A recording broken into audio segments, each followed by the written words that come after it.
سلام دوستان، امیرحسین محمدیان هستم. حالتون چطوره؟ اومدیم به یک بازی آدمکی. خب بریم بزنیم یک نفره.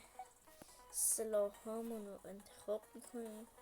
من از خوشم از این شمشیر جنگ ستارگانه. این شمشیر رو میاریم براش. این تاس میزنیم، شانسی میزنیم. برای این شانسی برای مشکل میشه. ببینیم چی میشه. خب یه تیر از من شمشیر ویش نمیکنه. چه شمشیری. حالا یه ضربت بکشش. تمام. خب بریم بخش بعدی. خشکش میکنه. جنگ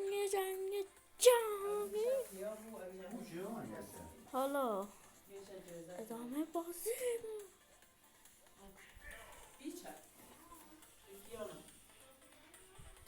ادامه مردیم. 1-1.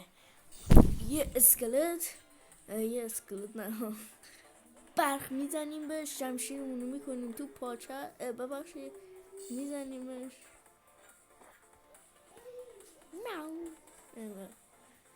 یا یه ثانیه رد و برق از دستم در رفت. کشتیمش. خیلی جون نداشتم. اینو فکر کنم ببره که اون فکرشو تو خواب ببینه. حالا یه برگشت دوباره نباید میگه که برگشت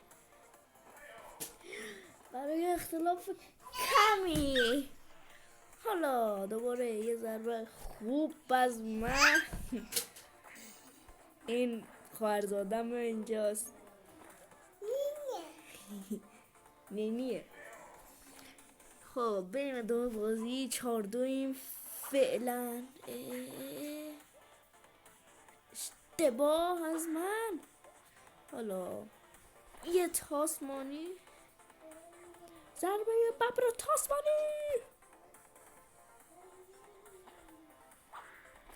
یخش خشکش میکنی میاد برامون. تمام.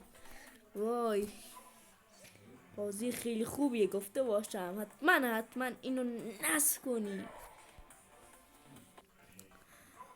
شاید به سلیقه من همه چی میخورم و شاید برای شما دوست نداشته باشه، اما بازی خوبیه.